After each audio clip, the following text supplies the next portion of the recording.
You are able to see my screen? Yes, sir. Yes, sir. Okay. In this paper, we discussed industrial relations. At least we understood what is the meaning of industrial relations. In relations between employer and employee. That is industrial relations. Today we'll discuss the same topic. We'll discuss the characteristics and the two things we discuss: objectives, why industrial relations are required, objectives we understand, then characteristics, what are the nature of industrial relations. We'll discuss these two topics.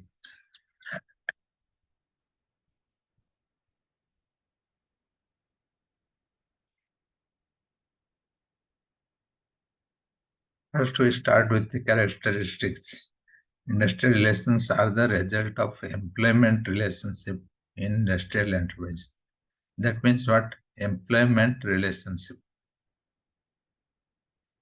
Any recruitment, any employment happening in the industry, in the organization, it starts from the candidate pooling, interview, then the onboarding, then the training, everything is there. So throughout all phases, there are different relations. Suppose you want to recruit, hire, that means you are advertising. How your employees are pursuing the advertisement. And your employees are coming and applying. That is the recruitment system. You are interviewing, you are giving the exam. So a lot of things happening in the recruitment division. So there are a lot of relationship happening in this phase.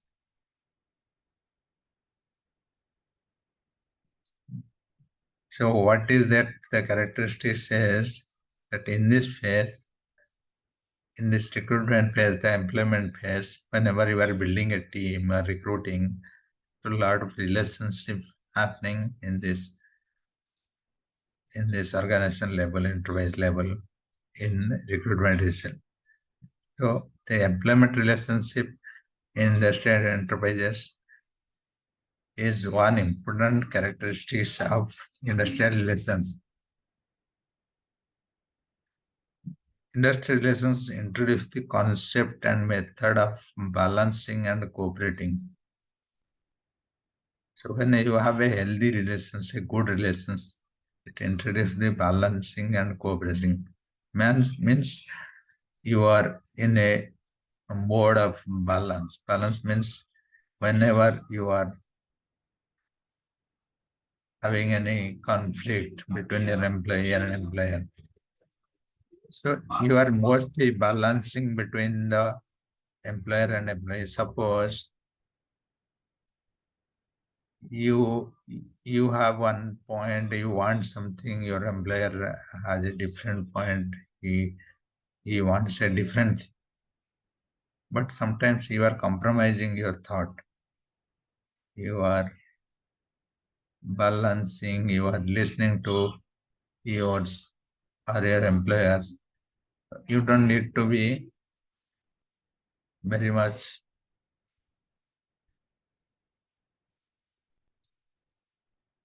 you don't need to be very much what is that called? What is it called? Jiddi. You have to very much compromising state in that state. So that is what it says, it's balancing and cooperating. You are helping each other. Industrial relations formulate rules and regulations to maintain harmonious relations. What is harmonious relations? Any healthy relations. Suppose to talk about any relations.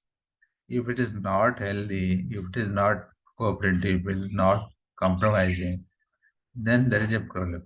So you have to make sure that relationship is always healthy, whether it's with your employer, whether it is with your friends, parents, spouse, any relations. It should be healthy. That is what called harmonious relations. So you have to work towards that. Industrial relations formulate the rules and regulations to maintain the harmonious relations. The intervention of the government to shape the industrial relations is made through laws, agreement, rules, charters. Most of the times, government has some rules, some regulations, some guidelines. That is what is it called bylaws. So you are tired with that. You have to obey that laws, that rules. That is helping the relationship making healthy and a prosperous relationship. Whenever you have, suppose, many employees in an organization, there are thousands of employees in an organization. So you have to maintain some guidelines, some conduct, some rules. So at your business level, maybe government has some laws. You cannot deny that. So you have to obey that rule, that conduct. That is what it says. Intervention of government to save the industrial relations. So most of the times, government has that control over the relations, that intervention of government. Industrial relations incorporate both individual relations and collective relations. So whenever we're talking on this topic, we're not talking only the relations between one person with the employee. We are talking about the community, even if it is one person or the entire group or the union, how they are related to the organization. Industrial relations incorporate both individual relations and the group, the collective relations. It's not about just one person relations between the organization. It is a collective relation.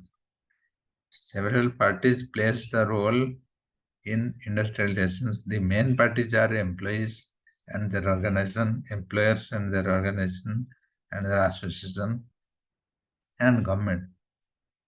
Employer is related to so many things, like government, some union, whoever is giving you the work, the employer, the owner is related. So all these are part of that.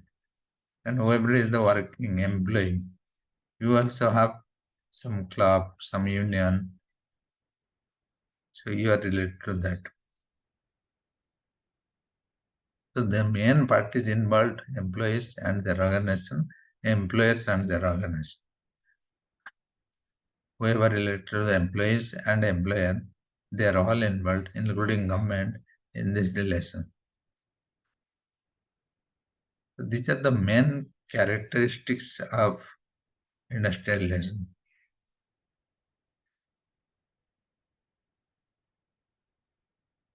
The first thing is whenever your recruitment happening and employment, a lot of things coming in that picture in that time. Second thing is balancing approach, helping approach. Then the rules and regulations, guidelines, conduct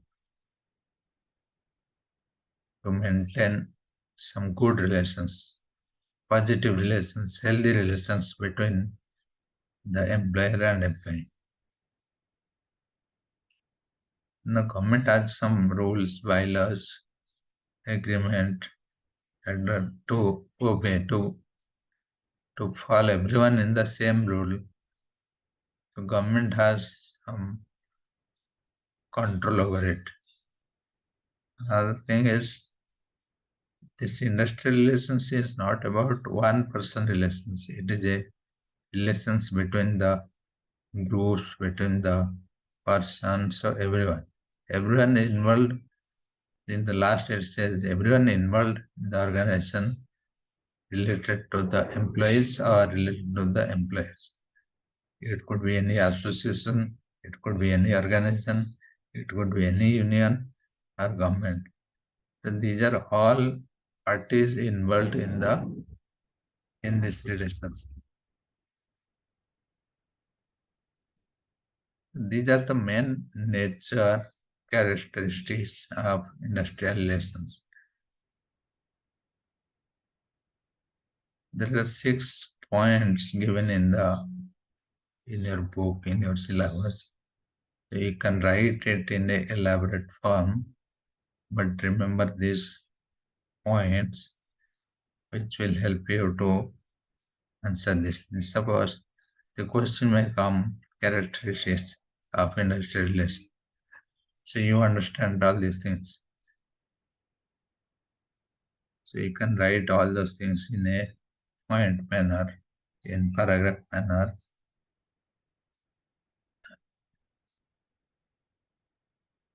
So anything out of these points you are not able to understand, or you want more clarity.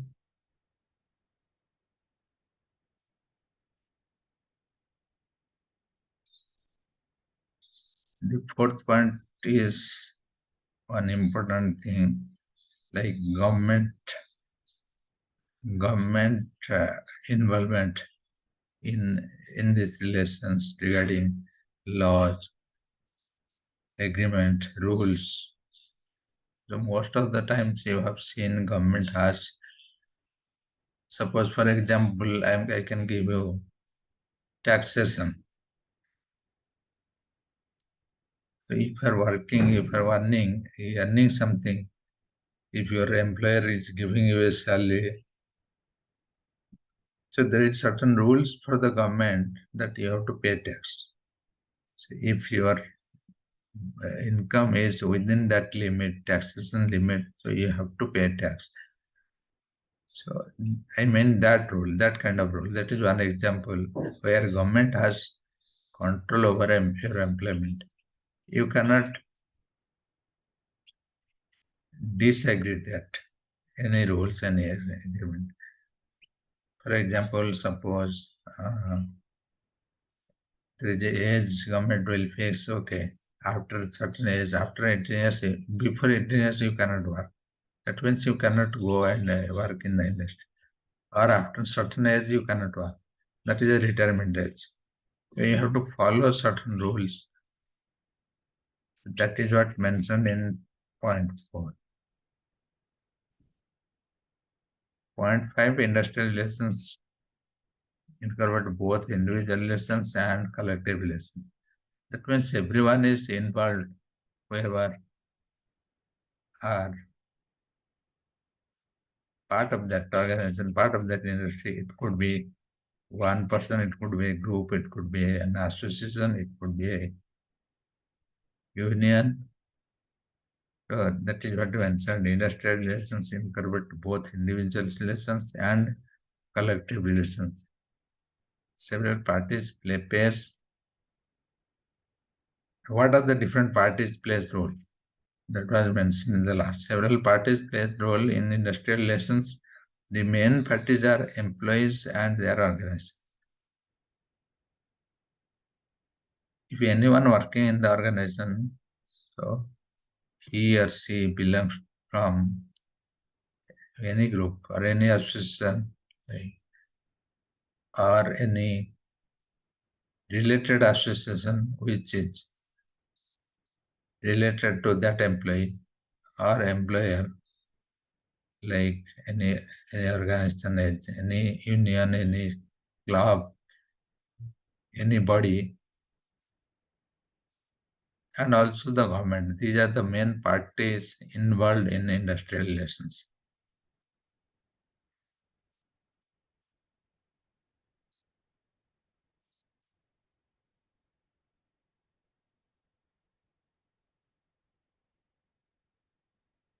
Any question, anything you are not clear on this characteristics? Characteristics, it's an important word, important concept.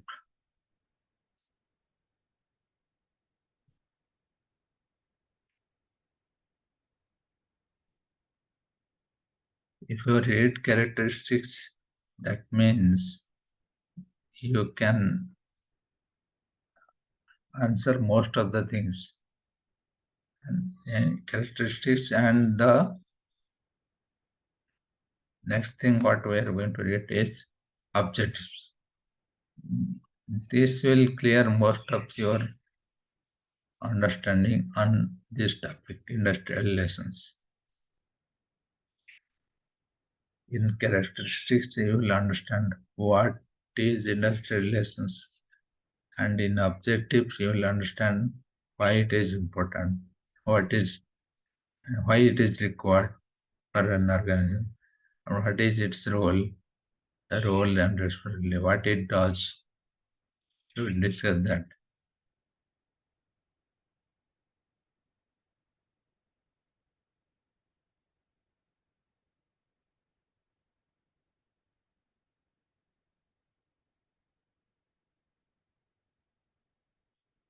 Next thing, we'll complete this, the objectives.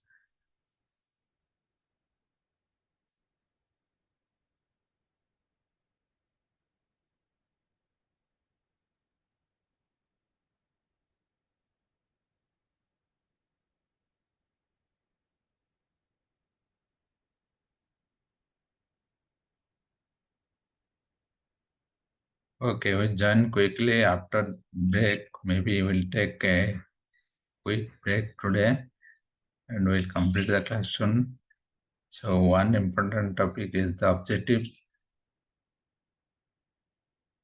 So let's join in this same link. So whoever has given the, or forgot to give attendance can give me now. Then we'll Okay, sir. join after few minutes in the same link. We'll complete the another concept, the objective. Once you understand the objective, maybe things will be more clear for you.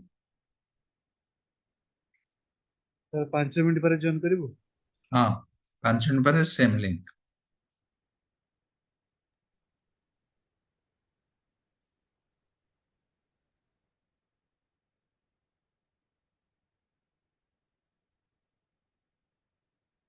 Thank you, sir.